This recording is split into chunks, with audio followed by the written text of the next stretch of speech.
Guys, I've got three more myths that we need to address. One is the delays. What's causing the delays? Number two is that reciprocity, your California CCW isn't allowed anywhere else. That's a myth. And that once I get my CCW, I no longer need any more training. So where do you want to start? Let's start at the back one, because I think that's like one of the biggest myths. And I'm going to speak to veterans because I'm a veteran myself, but I've heard so many veterans in training say, you know what, I went through, and I don't care which branch of service, thank you for your service. I don't care about any of the training you had, it's dated. Even if you're a recent veteran that's just come out, you're still talking 4 or 5, 6, maybe 8 years, depending on your term of enlistment, since your initial training. And by the way, that initial training wasn't for carrying concealed inside an urban environment. It just wasn't. And so for you to say, well, I've already been trained, I don't need training. No, it's a thing called muscle memory. And I'm a big believer that you have a responsibility to be the best trained person you can be, not only to protect your own life, but Sam and Kevin have both said in this conversation, those of your family and friends and your community. And that requires training, and more training. You're right, Rick. And people need to be aware of what the laws of the use of deadly force, the authorized use of deadly force, the self-defense standards that have to be met in a successful use of deadly force to defend yourself, availability, opportunity, jeopardy, preclusion, those things. We say that to somebody who just got their CCW, they look at us like, what? And understanding the four legs on the table that you have to have firmly met in order to justify a use of deadly force. How about different situations? What might it be like if you had to use a gun at your place of business? What might it be like if you were to use it on your vacations or in your home? What is that going to look like? Now, you don't need a CCW in your home, but it definitely takes training to use firearms effectively. How are you going to address a situation? Are you just going to, you hear the bump in the night, get your gun, get your flashlight, and run downstairs and try to identify the enemy? Or are you going to first go to protect the inhabitants, your children, your family members that might be living with you? How are you going to secure them first? Right after you called 911 and inform them that you have an intruder, and you keep them on the line, and then you build a place to defend yourself, always keeping law enforcement on the call. So those types of things, they change. We change houses. Okay, what are my opportunities for concealment versus cover? People don't understand the difference, that if you're in a gas station and the attendant is being robbed and you're on this side of the potato chip rack, that might be called concealment, but a bullet could go through potato chips really easy. So don't think that you're safe by doing that. So what locations, what can I use for cover, which means you are being protected by something that's bulletproof? Mm-hmm. And thinking those things out, using Jeff Cooper's color code concept of the vast majority of the world living in condition white, where they're walking down the street with their earplugs on, listening to their tunes, walking into the red crossing crosswalk and almost getting hit, versus people who are in condition yellow, like we are, always aware of what's going on around us, not with your head on a swivel, being paranoid, but being aware, going in a restaurant, sitting down, positioning yourself in a location where you could see the exits, you can take a scan of everybody. Is there something that is kind of out of place here? No? Okay, then I can relax a little bit. But if there's something out of place, okay, I'm going to put a little bit of attention with that. How to train your family members, your wife and your kids. Hey, if I say something that we are in very big danger, you need to listen to my words immediately and respond without asking a question. Just do that takes training. That takes a presence of mind. And then what you do in a shooting situation, when you're in condition orange or condition red, when you're executing a plan that you've developed. Okay, I know that the waiters come in this door and there's got to be an exit door outside the back of the restaurant. I can zip through there and get my family to safety. We're not cops. We're not Navy SEALs. I wish we were. But our responsibility is to take care of ourselves and our family members and those that are around us. So that all takes training. I don't want it to be mandatory by the government, because when they do that and they come up with a cookie cutter training program that's required, it never fits everybody. You And know, so, I'm going to stop you on that one because that's one of my, Kevin knows, probably one of my biggest pet peeves is a lot of people when they go for training, they're used to going to usually an indoor range. Sometimes it's outdoor, but usually an indoor range. And we all know you have the little channel and your target goes back and forth. And, you know, they hit their pie plate or the little tombstone target to qualify. And they're like, okay, I got my CCW train done. I can go. And I always tell them, at 3:30 in the morning, when the home invasion starts, your attackers are carrying 99% of the time illegal firearms with a lot more than 10 rounds in a magazine. They're coming down, and oh, by the way, they do not stand perfectly at 7, 14, and 21 feet away. They're moving. And if you haven't practiced, you're going to be in trouble. Secondly, you just woke up. They're probably jacked up on at least caffeine, if not other drugs.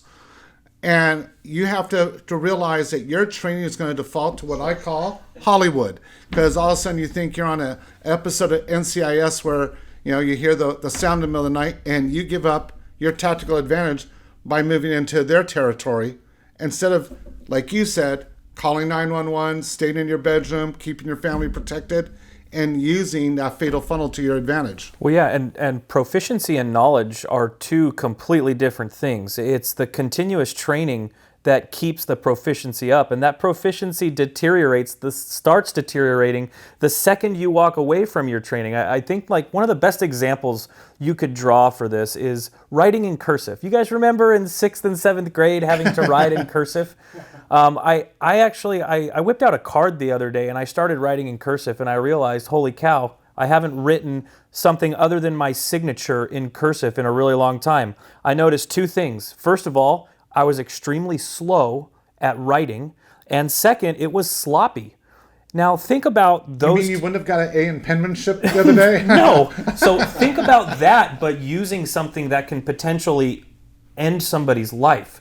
You don't want to be slow and you don't want to be sloppy. Right. So training is probably one of the most important things if you're going to take the responsibility. And mind you, that is 100% what getting a CCW is. It is taking the responsibility and putting it on your shoulders. You need to be proficient, and the only way you're going to do that is by getting training. Yeah, I think that's the danger. I mean, it's definitely a danger for people your age, but Sam, I'll pick on us. People our age, it kind of goes back to that country western star, I can't think of his name right now, Toby Keith, who said, I'm not as good as I once was, because, you know, we all have these delusions of, oh, I can still do the perfect basketball layup, I can still throw the perfect football pass, I can still do all those things.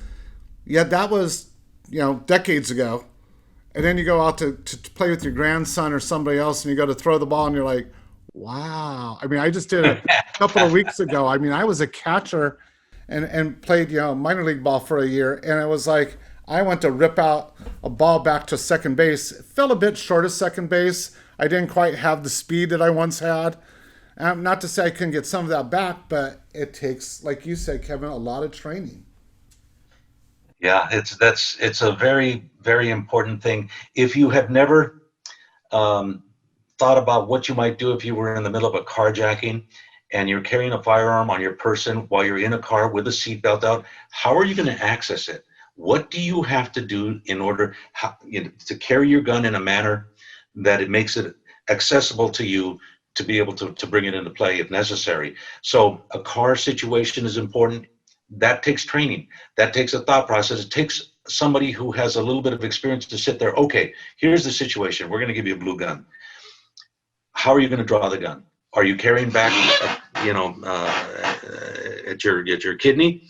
Okay, so are you going to have to lean forward and to the side to pull it out? What if you're carrying at 3 o'clock? How are you going to deal with the seat belt? You know, are you going to unbuckle the seat belt and waste precious milliseconds?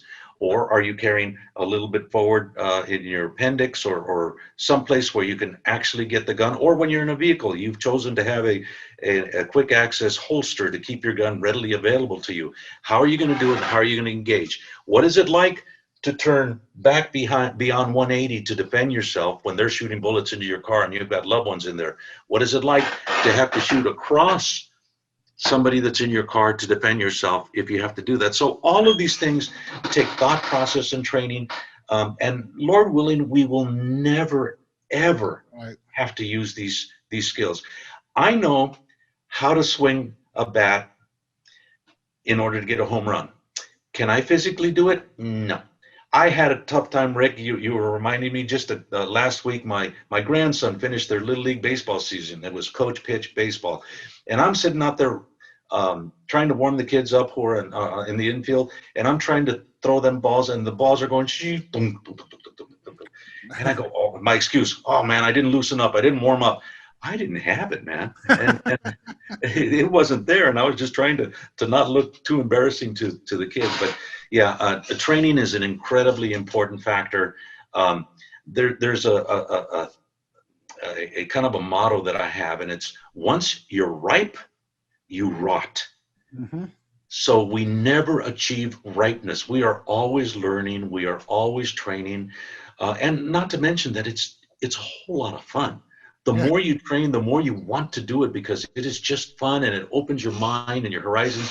So when you're in condition yellow and you're sitting in a restaurant and you just make a quick scan, you know that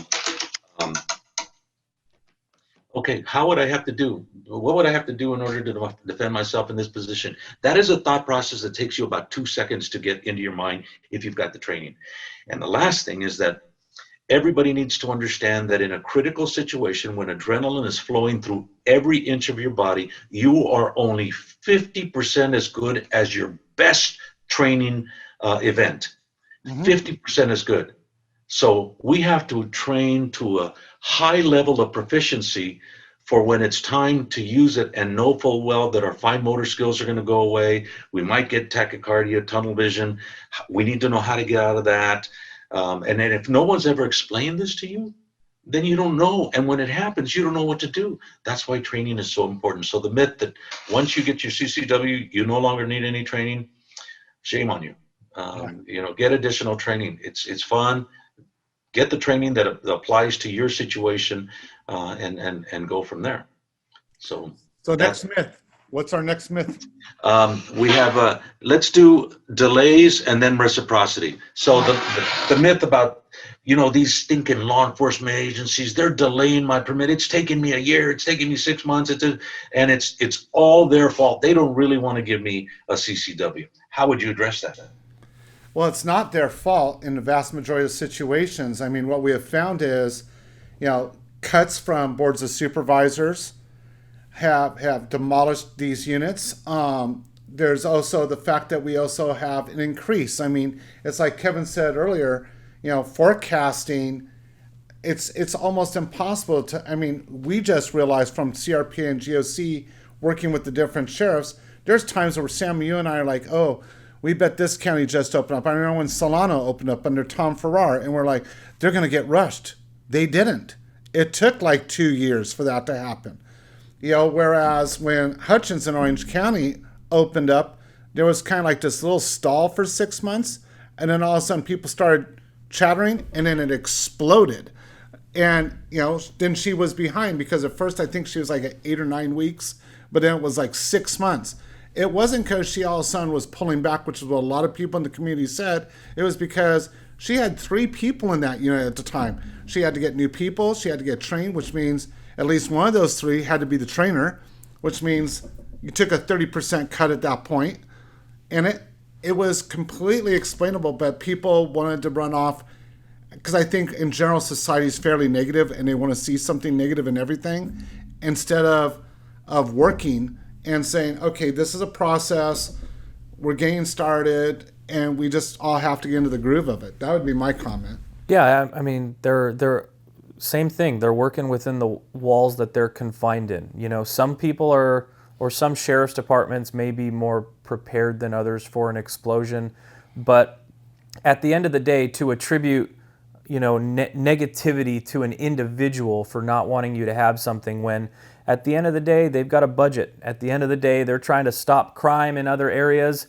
Maybe if the CCW program statewide could be in any way involved in that gun violent prevention fund, we might be able to hire some more people. But I'm telling you, the people who are issuing these CCWs and doing the backgrounds and doing the interviews, they're not taking 3 months off per year. You know, they're working every day, just like you and me. And if there's a lot of people in line ahead of you, it's going to take a while. You know, Kevin, you brought up a really good point that Sam and I've talked about, and that is that we have a lot of people that don't understand that what the sheriff's departments have actually been trying to do is save us all money. Because, I mean, the simplest way for a sheriff to get all of us off their back is like, all right, so in order for me to be able to cut the time to 6 weeks, I need 10 new staffers. Those staffers with all the money and stuff are worth X dollars a year. So I need an extra, $1 million to run this program. So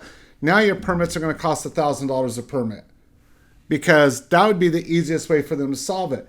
But I've heard sheriff after sheriff after sheriff trying to figure out not how to raise that amount of money, but how to lower that amount of money. And instead of being thankful and saying, wow, they're not trying to gouge me when every other politician, as we normally talk about, is trying to find a new way to tax us on top of the taxes we already pay for ridiculous stuff. These are the one group of politicians, I will say, by and large, are trying to figure out how to lower the costs for us to be able to do what's our right. Well, yeah, and they're investing in technology. If you want to talk about Peridium and the ease that has created, and the delays that has cut, they are investing into these programs, and Peridium is a great example. I think Peridium is going statewide now, aren't they? Well, not quite, but they're getting there. Well, I mean, that's only going to be a matter of time, and that's going to be at the discretion of the sheriffs. But I know that there are a lot that are pushing for it. So that's going to help with those as well. Yeah.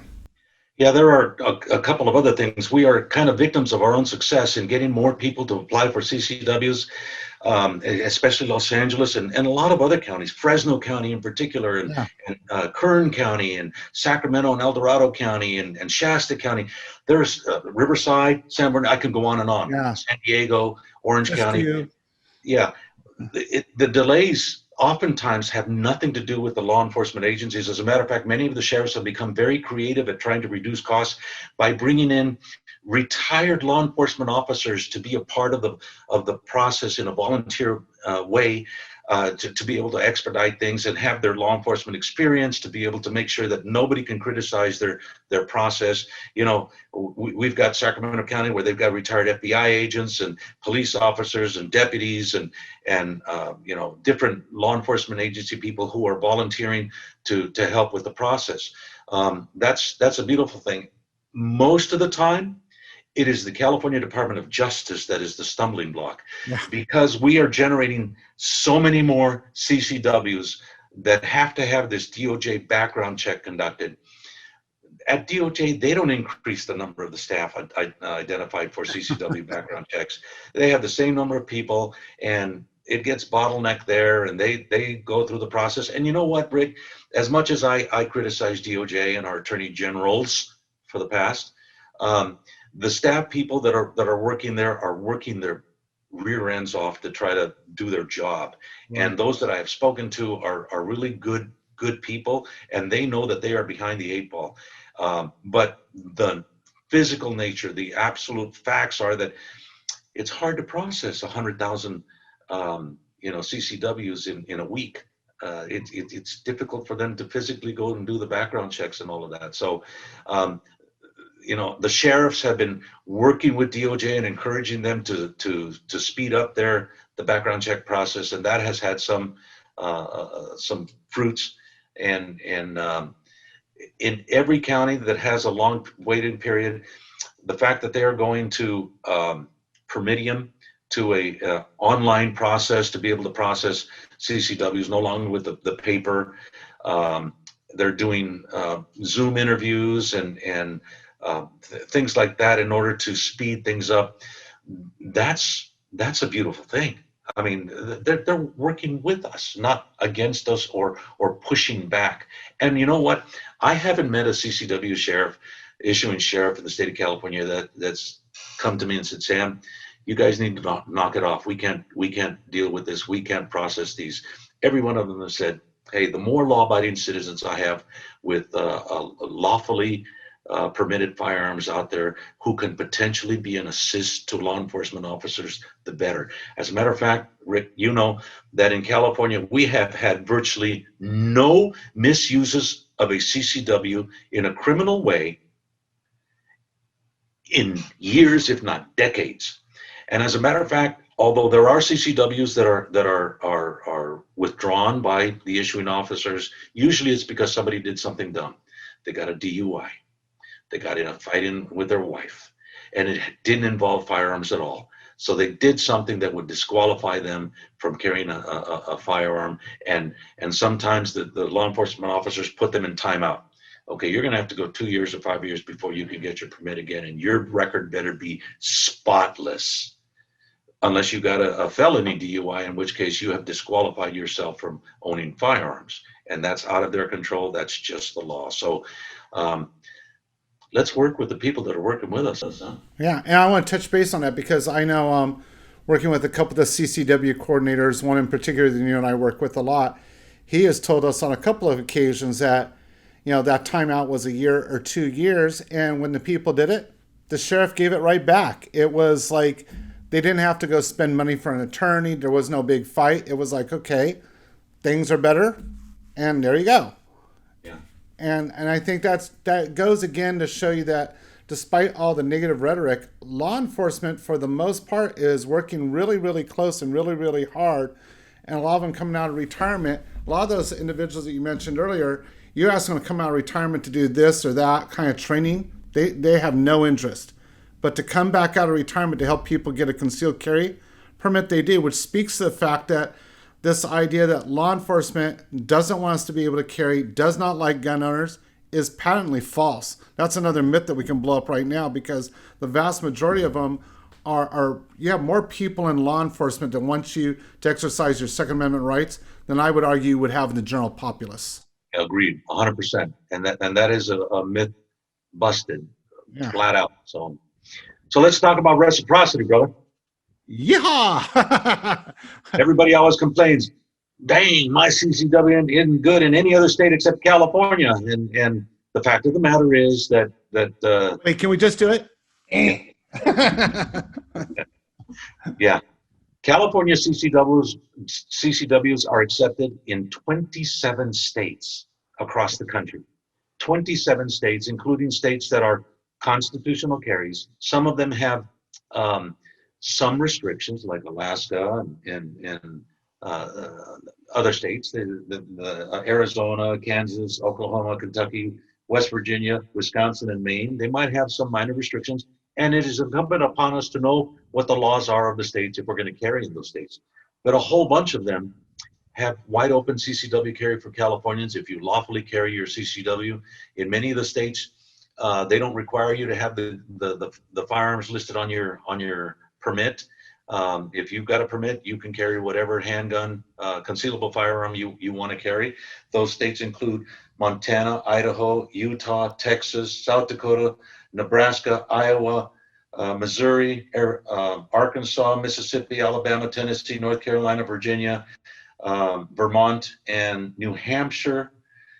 That's a lot of states where we can carry. Yeah, yes, those who are frustrated that we can't carry from sea to shining sea, we've been working on that for a long time with our national organizations to pass reciprocity in Congress, which is the only way we're going to get it. So we're working on that. And for those of you that argue that concealed carry is the only way, I mean, constitutional carry is the only law that they will accept, okay, then you're not going to be able to carry in a bunch of states until we accomplish our goals. But if you're not with us trying to accomplish our goals, shame on you. You're criticizing without justification. Yeah, and I want to talk about that. Maybe we can close on this. The myth is that once a CCW program is established within a jurisdiction, it's there forever, which is an absolute myth. And, we've got an election coming up in 22 where 57 of the 58 sheriffs will be elected. And we have some sheriffs that are retiring because they've been doing this for a long time. Other ones will come up.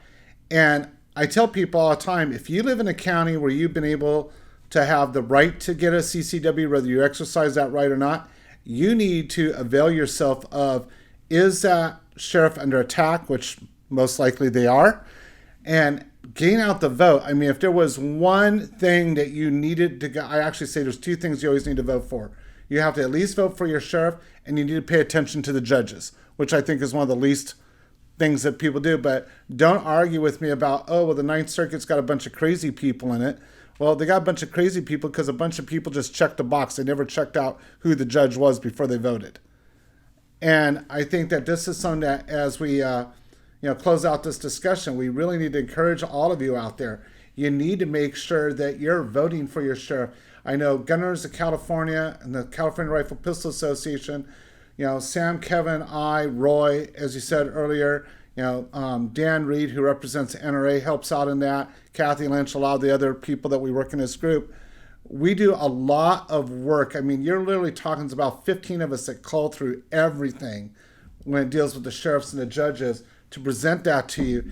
But we can't vote for you. We believe that each individual has to vote, and we need you to go out and vote. We need you to talk to your families. We need you to talk to your friends. We're going to continue to talk wherever we can talk, but we need you working with us. Man, well said. And hopefully in the future, the three of us can sit down and talk about different ways specifically that people can get involved, whether it's through giving to the Second Amendment Law Center, to the CRPA Foundation, to CRPA, to Gun Owners Foundation, to Gun Owners of America, and what role NRA is playing in the whole thing, and give people specific activities. It's time, Rick, for us to get and mobilize our people to get involved. Even if you can't buy a membership, be informed so that you can do the things that don't cost you any money to restore and then protect and defend the Second Amendment here in the state of California. And people can't do it by themselves. That's why our organizations exist. We bring political experience, professional knowledge, and expertise to fighting this effort. And without that continued activity, who knows where we would be in the state of California. So it's an honor and a pleasure to be working with you guys. Thank you for what you do and the sacrifice and dedication that you've given to fighting for the Second Amendment. And our future is bright if we stick together. Yeah, and thank you too, Sam. I mean, you've been a mentor. You're an amazing individual, and the fight and sacrifices you and your family make every time I go up to Sacramento, come back and talk to Kevin about it. We often joke that we live behind the Iron Curtain here in SoCal, and you live in God's country, but the closer you get to Sacramento, the more you realize that's probably one of the darkest areas. That truly is the belly of the beast, and you're like right outside of there. Right. Yeah. So, there might be razor wire around the border of California, but it's not going to stop us from sneaking under that fence to go visit Free America and to encourage Free Americans to come here to California to live here so that they can spread their philosophy and vote with us to bring California back to its golden state status. But that can only happen if we work together. Folks, we need you to do that. Check out Gun Owners of California. And the link will be below. And remember, be safe, shoot straight, and fight back for your rights. And join us at crpa.org.